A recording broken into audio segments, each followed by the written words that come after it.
this tour, I want to show you guys the first thing you'd see when you step into my van, which is pretty much going to be everything on the back wall on the front half of the van. There's a few things here, so let's go over it. First, I have my main big countertop with my 12-volt fridge and my slide-out pantry. This fridge is super nice. Like I said, it was 12 volts, so it actually runs very power efficiently. I think at most this takes 5 amps, which isn't bad considering my solar can easily power this alone. I actually have a freezer too, which is actually really nice to have. There's a few times where I brought ice cream out camping, and it's just the best thing ever. This slide-out pantry is super sweet to have. And I actually got the idea for this sliding pantry off of Ryan Toomey's van. I think having something like this in a van is super sweet because you don't need to pull out 3 separate drawers looking for something. You pull out one and you have a 3-layered drawer that you can keep almost anything you want in. I also have 2 upper cabinets here that are on gas struts, so they open really nicely. And on the underside of these cabinets, I have some nets to hold, right now, some paper towel, a salt shaker, and some sunscreen. I know that's weird to have them paired up together, but it's just where they are right now. Right behind me, I have 2 coat hangers, so I can hang some clothes. And right beneath me, I have a big storage drawer.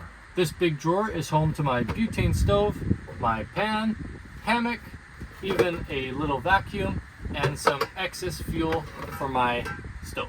And of course, I'm sitting on the seat right here. I have a lagoon table that sits right on this pole, but I'll show you guys that later in the video because I think it fits in a better category than the back wall.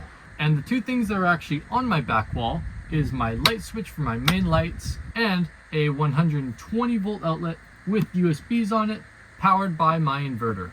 Another small detail is this small vent on the side of my seat that acts as an exhaust for my 12-volt fridge.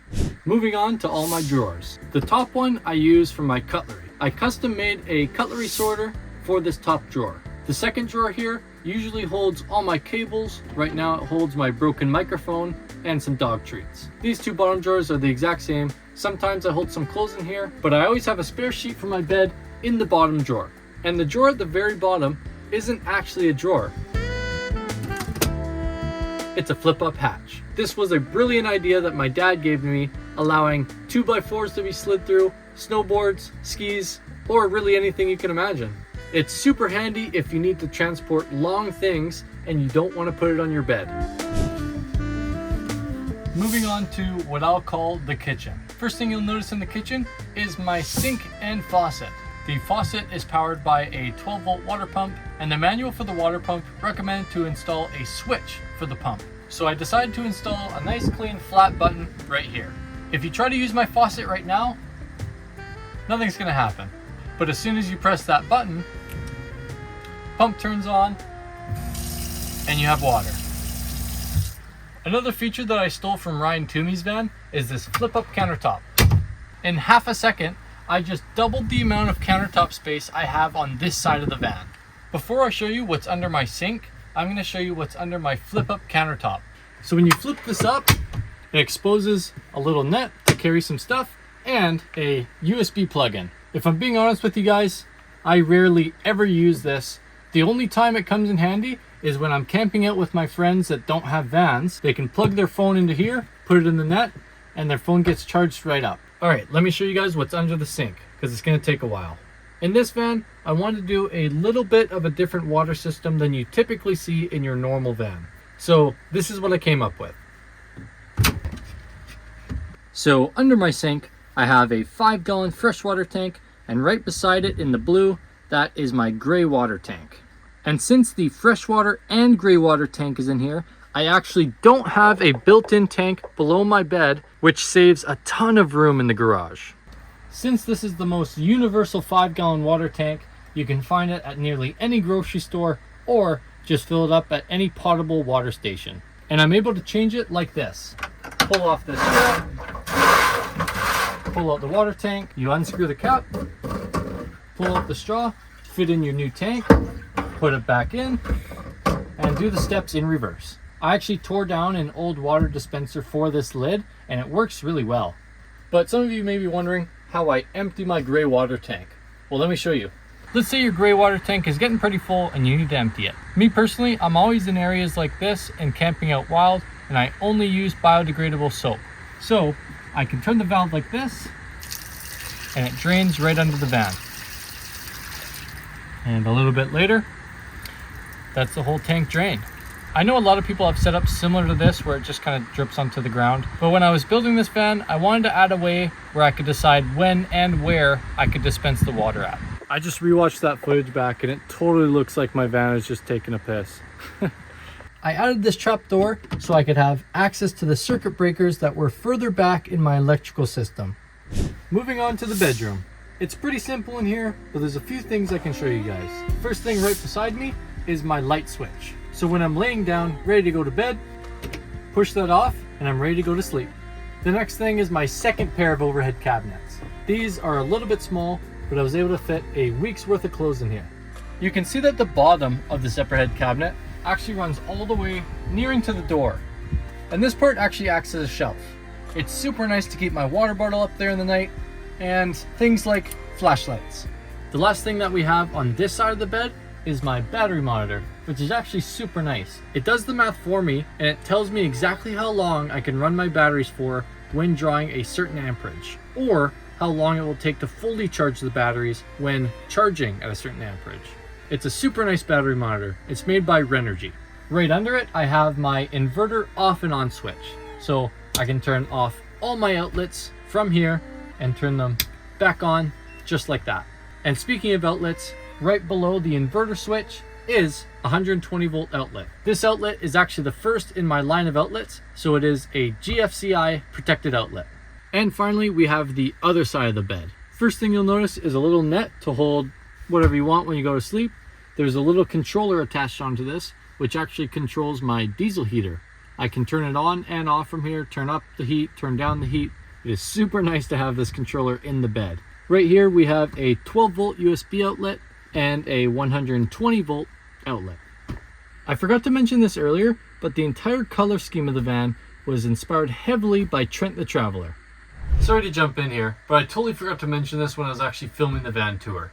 You can watch the full build time lapse where I actually build this van in the top right corner right here, or I'll link it in the description below. Alright, back to the video. Now that you've seen the bed, I'm going to show you the living area slash card game area slash work area. It's a lot of areas all in one. First, I can show you my blackout curtains. These close in an instant, and it's total blackout from the front. So if you're trying to sleep back here in the day, it is totally possible. It gets so dark in here. If I told you 3 people can sit in here and play cards, would you believe me? Do you believe me now? This is a small van, but I did want to fit at least 3 people in here if I really wanted to. And you remember the diesel heater I mentioned earlier? It's actually under your seat.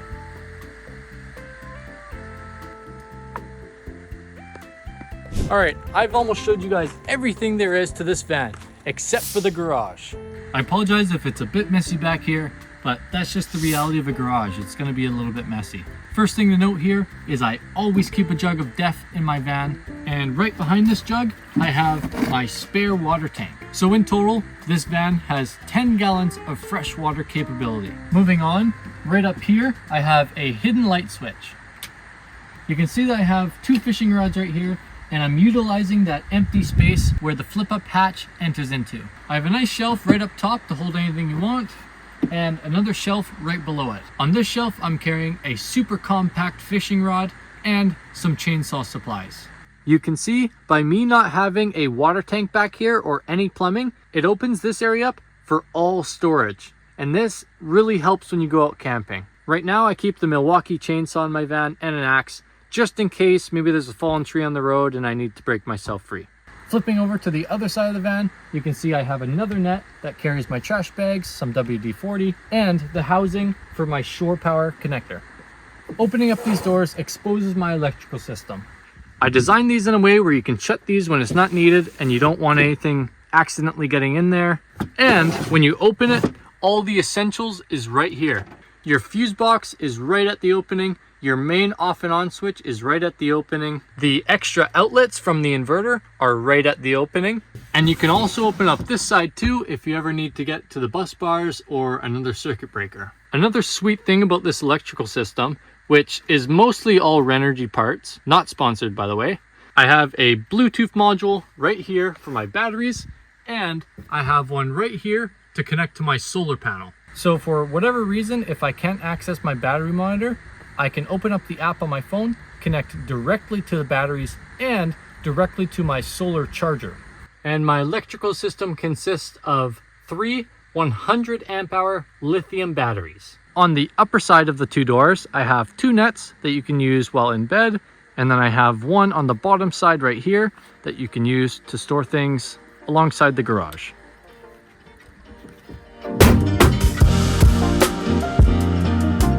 So this has been the full in-depth tour of my first DIY Sprinter van. If you're new to the channel, my name is Nate, and I'm currently in the process of building my second van. I'm really hoping that the next full-length video on this channel can be a build video for that van. But right now, there's a ton of hoops in my life that I have to jump through to be able to work on the new van.